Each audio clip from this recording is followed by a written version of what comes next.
retour alors à Roquebillière. Eh oui, de retour. I'll be back.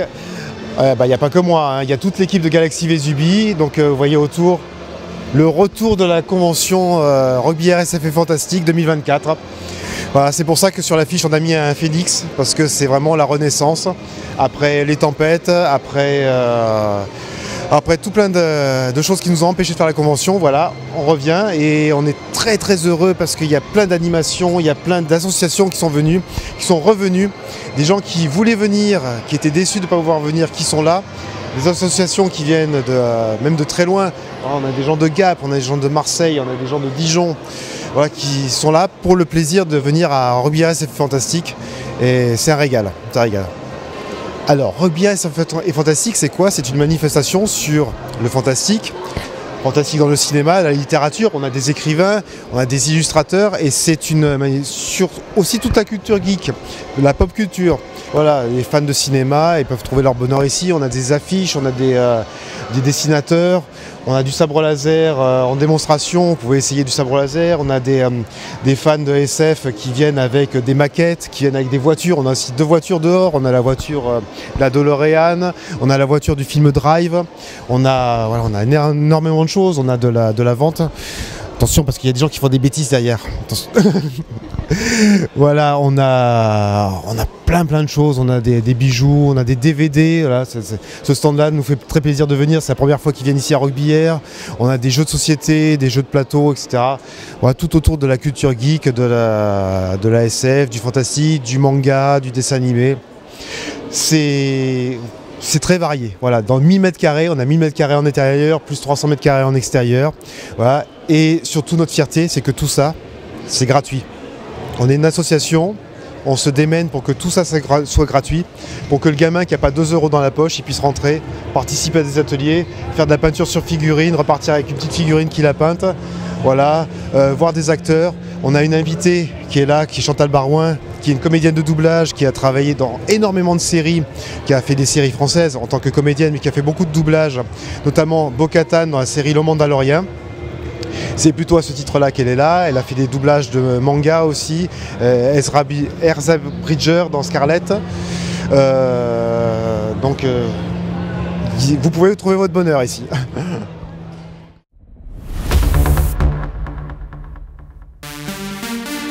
Donc Philippe, toi tu fais partie de l'association Galaxy Vésubie. Tout à fait, je fais partie de cette association qui regroupe surtout des fans de Star Wars.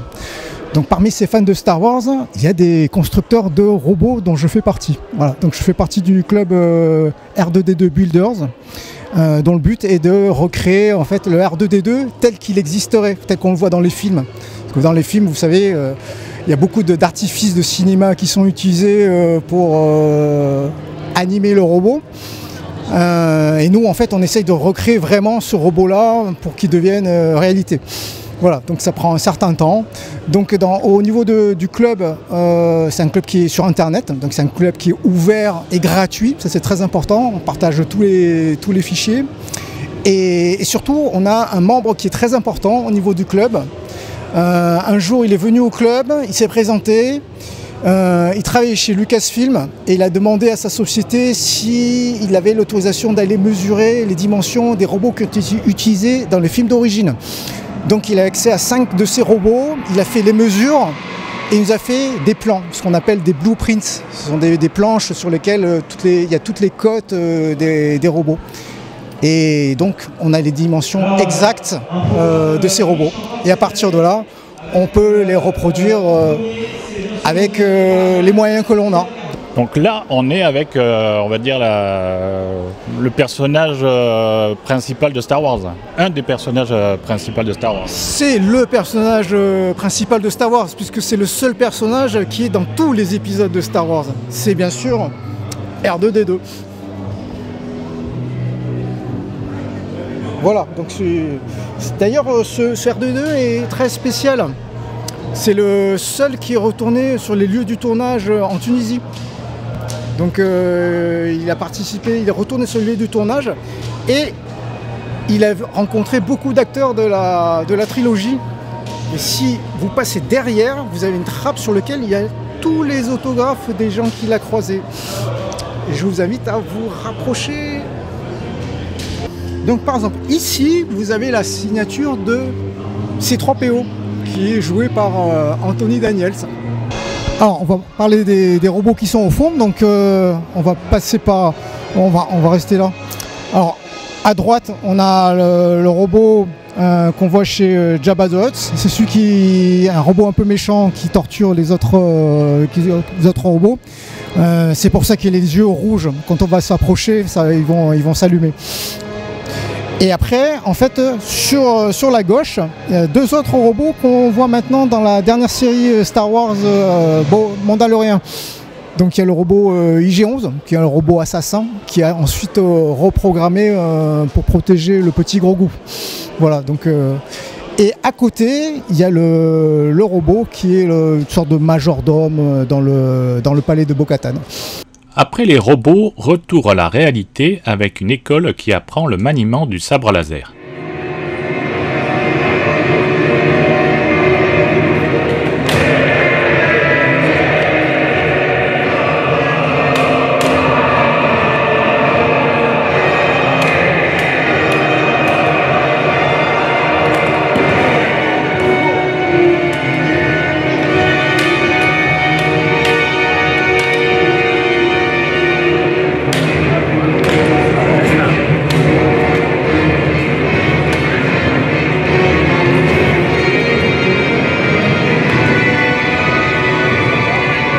Alors, les Guardians, c'est quoi?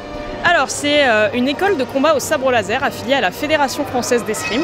Le sabre laser, c'est la 4e arme depuis 2018, donc on est le seul pays, la France, à avoir officialisé la discipline.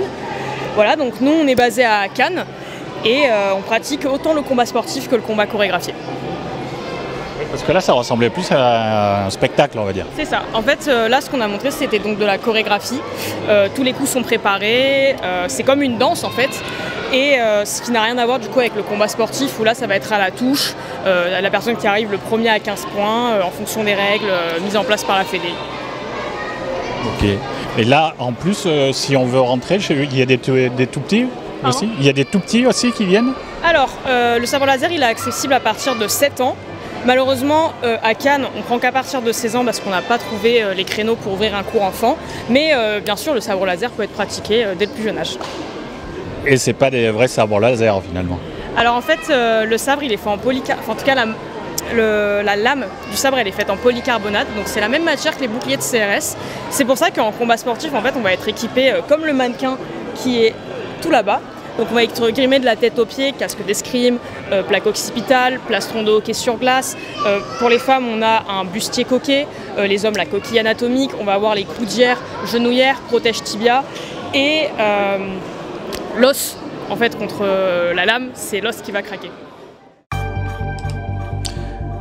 Certains stands permettent de voyager entre fiction et réalité, comme celui de David Askem, qui propose divers périphériques informatiques avec un style rétro.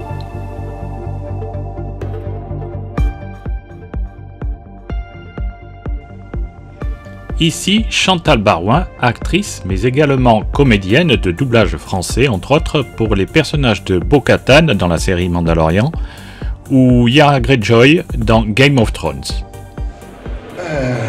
Donc, Chantal, chez nous dans la communauté geek, tu es un peu connue pour tes doublages, même si tu as un énorme CV. Quand on va sur ta page perso, il y a 4 pages à la suite.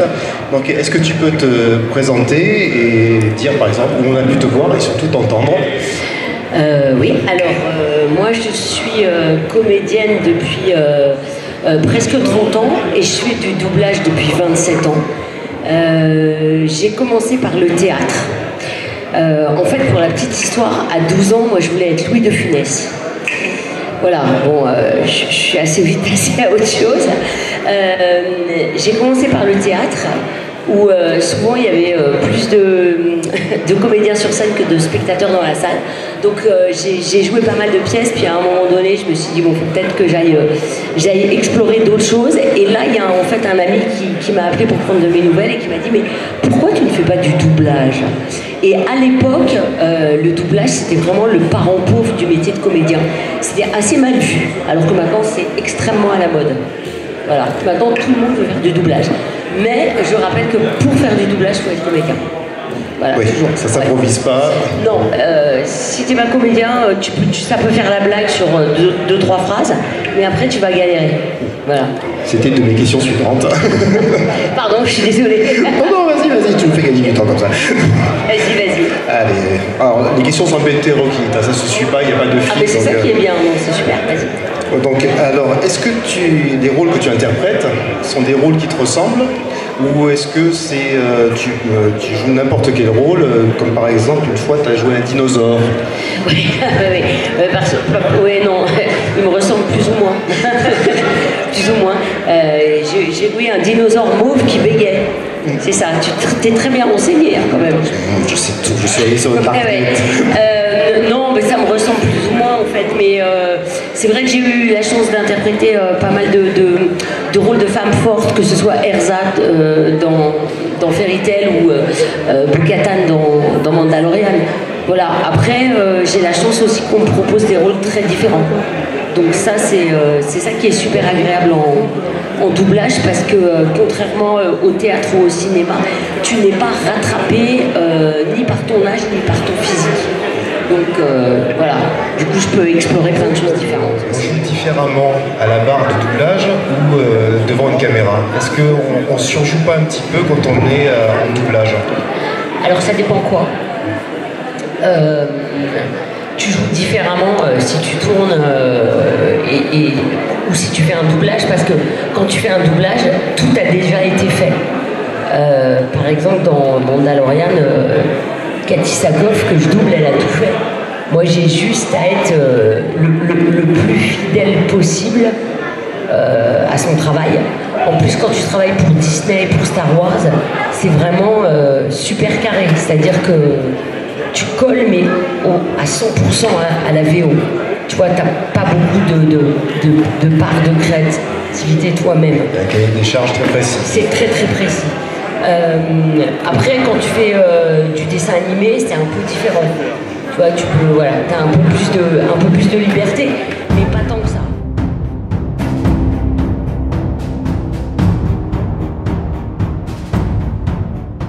Alors là, on est sur le stand de quelle association? L'association des francs-tireurs groenlandais.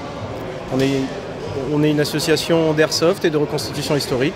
On a une partie du coup plutôt airsoft historique et une partie qui se base un peu plus sur la science-fiction, surtout post-apocalyptique. On n'a pas forcément encore de vrai SF à la Star Wars, puisque c'est un petit peu compliqué quand on joue à l'airsoft de passer inaperçu avec une grande armure blanche par exemple. Donc du coup, au niveau historique, c'est plutôt niveau militaire, etc. On va avoir plusieurs époques différentes. On peut avoir des tenues de grognards, ce qui est assez rare, mais on a un collègue qui en a une. On va être plutôt porté sur la Première et Seconde Guerre mondiale, toutes factions confondues. On n'est pas des bêtes, on aime bien tout le monde. Et on n'impose pas de style. Chacun vient, on accepte tous les styles.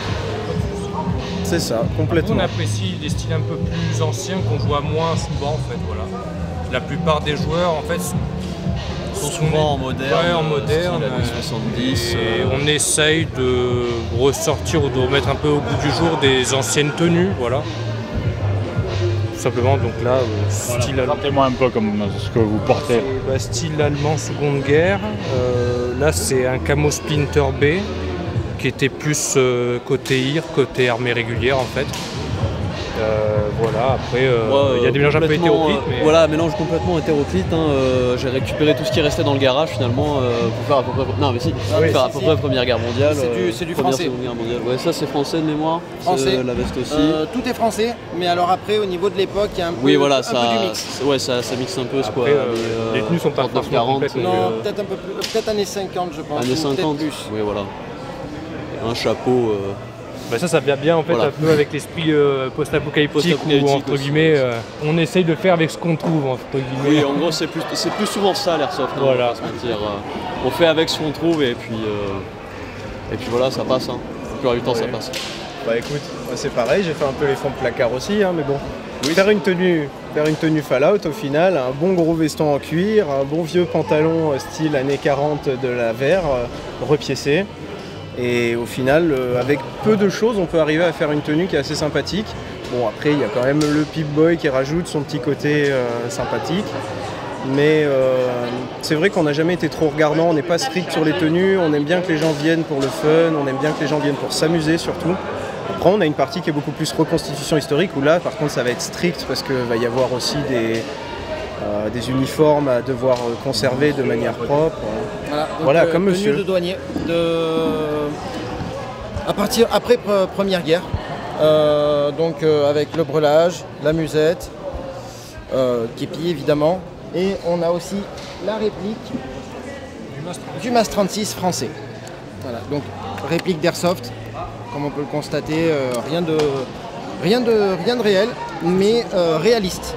Pour autant, puisque celui-ci, c'est le président de notre association qui l'a reproduit. Je crois que maintenant, ce sont des jouets en fait. Ça tire des projectiles en plastique de 6 mm. On a les petites billes qui sont là. Comprimées. Voilà. C'est une particularité, on le charge avec un chargeur sous forme de cartouche de fusil à pompe. Hop là. Donc finalement, on met la bille là-dedans. Hop. Et ensuite, hop, et c'est parti.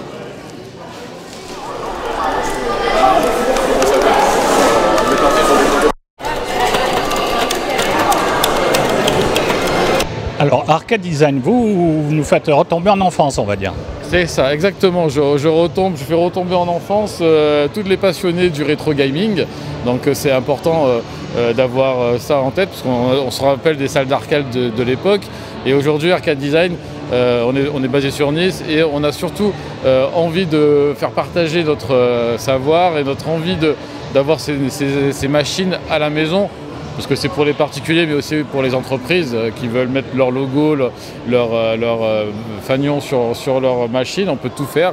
Toutes les machines sont personnalisables. À l'intérieur, on va retrouver entre 2500 jeux rétro gaming jusqu'à 18 000 jeux au maximum sur nos bornes.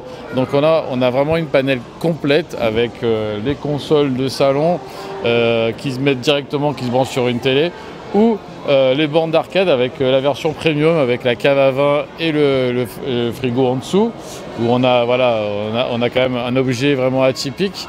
Et l'idée, c'est de créer une émotion. Voilà, c'est vraiment partir sur une émotion comme à l'époque dans les salles d'arcade où quand on jouait à Pac-Man ou à Donkey Kong, on mettait la petite pièce de francs et on se disait tiens, ça dure le temps que ça dure, mais là maintenant on met plus de monnaie dedans.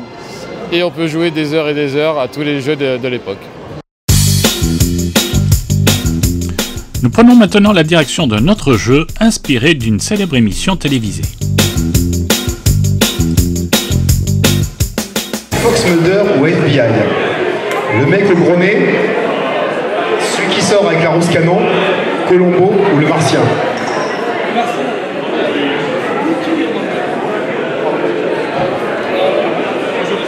Donc la prochaine fois. Après ce court extrait, nous rejoignons Michel et sa DeLorean. Michel, alors nous on s'était vus en 2019.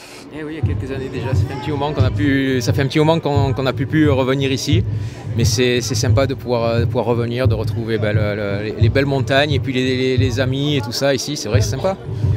Bon, il y a eu de changements, il y a eu un retour vers l'avenir. Il y a un changement, oui, il y a déjà eu un changement vers le futur, en quelques années.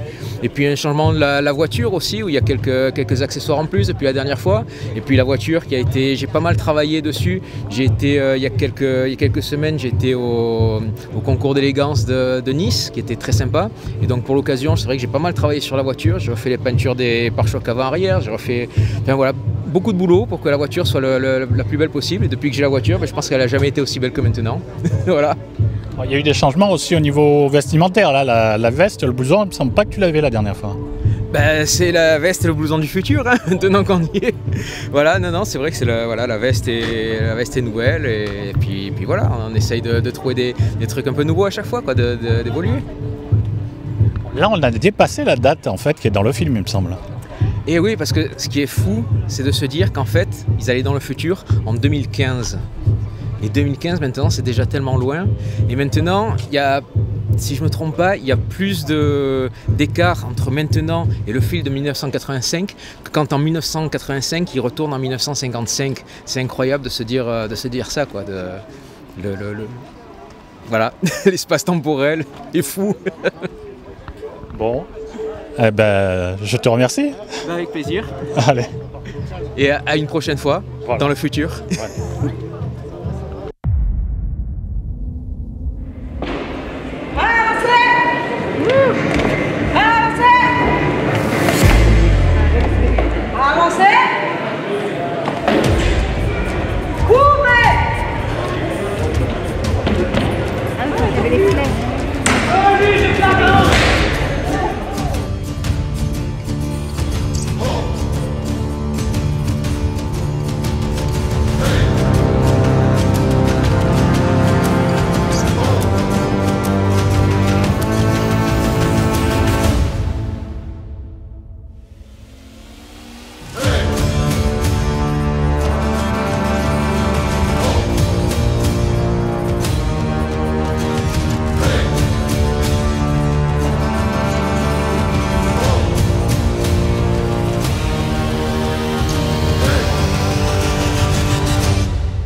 Donc vous êtes une association et vous refaites des scènes historiques de la vie des Vikings. Exactement, oui. Alors on est une association qui est basée sur Carrosse, dans le 06, donc on n'est pas très loin de Nice, on est à 25 minutes à peu près. Et on représente l'illustre famille des Blacas. Donc c'était une grande famille qui était basée sur Carrosse, exactement. C'est une famille qui était au XIIe siècle, une des plus grandes familles de Provence, avec Nice, Nicaïa à l'époque ça s'appelait. Et voilà, on essaye de représenter approximativement parce qu'on fait du multi-époque, donc on fait essentiellement de la vie de camp, de tout ça, mais on fait aussi beaucoup de combats, d'animations pour les enfants, pour diversifier un peu notre association. Et on aime surtout partager de bons moments avec les copains ici présents. Et puis voilà, on aime le médiéval, on aime la vie et on profite. D'accord. Donc les Vikings étaient en Provence. Alors on a des traces notamment sur une légende qui dit qu'il y aurait eu entre guillemets 60 navires vikings qui sont débarqués sur le port de Nice. Alors on ne sait pas si c'est vrai, oui ou non, mais en tout cas ce qu'on sait c'est qu'on a quelques traces par-ci par-là, donc ça permet vraiment de se concentrer un peu sur l'historicité de ce patrimoine qui est riche.